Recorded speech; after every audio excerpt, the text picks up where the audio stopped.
By the time the outbreak had run its course, NERO had already lost the battle it was created to fight. Evacuation centers had fallen, the highways were now impassable, and containment was no longer realistic. But NERO itself didn't disappear, its mission simply changed. Instead of trying to stop the infection, the scientists began to ask a different question. What exactly had the world become? By the time Deacon encounters them 2 years later, NERO researchers are no longer emergency responders. They're now field scientists, flying into remote regions, entering caves, collecting samples, and observing the hordes. The NERO intel scattered throughout Days Gone shows an organization slowly realizing that the infection is far more complex than a conventional epidemic. One of their first realizations is that the freakers aren't dead.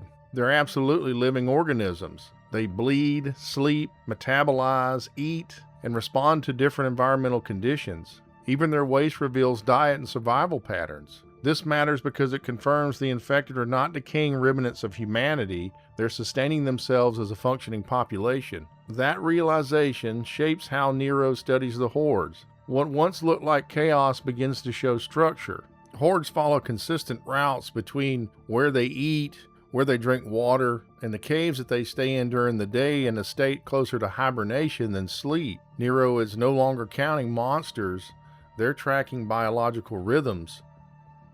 And the scale is also staggering. Thousands of infected can pass through a single observation point, and even destroyed infrastructure does little to stop their movement. The infected behave less like scattered individuals and more like a migrating species. Then comes the more unsettling possibility. They may be communicating.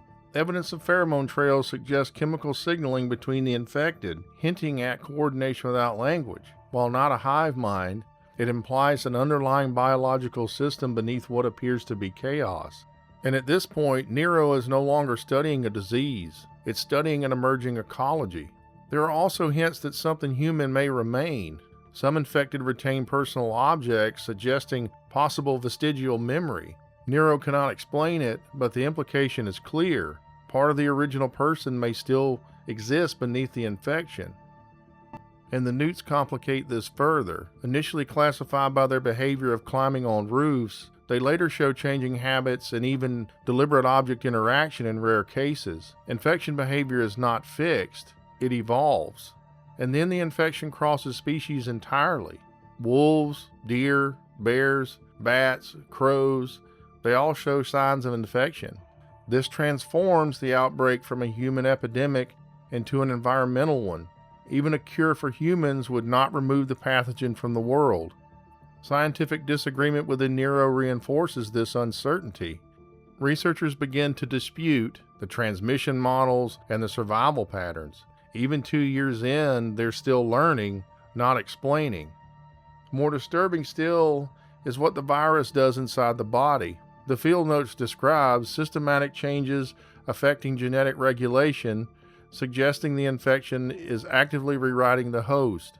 Combined with later revelations about Cloverdale's involvement, the outbreak begins to look less natural and more engineered, and it's still changing. NERO identifies multiple infected variants. These freakers are stronger, faster, and increasingly specialized. New strains continue to emerge long after civilization has fallen. The infected did not stabilize. They adapted, they've spread, they've evolved. And at some point, NERO had to accept it is no longer observing the end of an epidemic, but the beginning of something new. This shift changes everything. NERO's mission is no longer about stopping the outbreak, but understanding it. They are no longer acting as emergency responders, they're acting like biologists documenting a new species. The question is no longer how do we stop this, but what is this becoming? That difference is critical, because the freakers are still evolving. The version of them we see in Days Gone may not be the final one, and eventually it isn't. Thank you for watching this video, and if you enjoy this kind of content, please think about subscribing to my channel and leaving me a like, and I appreciate you, and I will see you on the next one.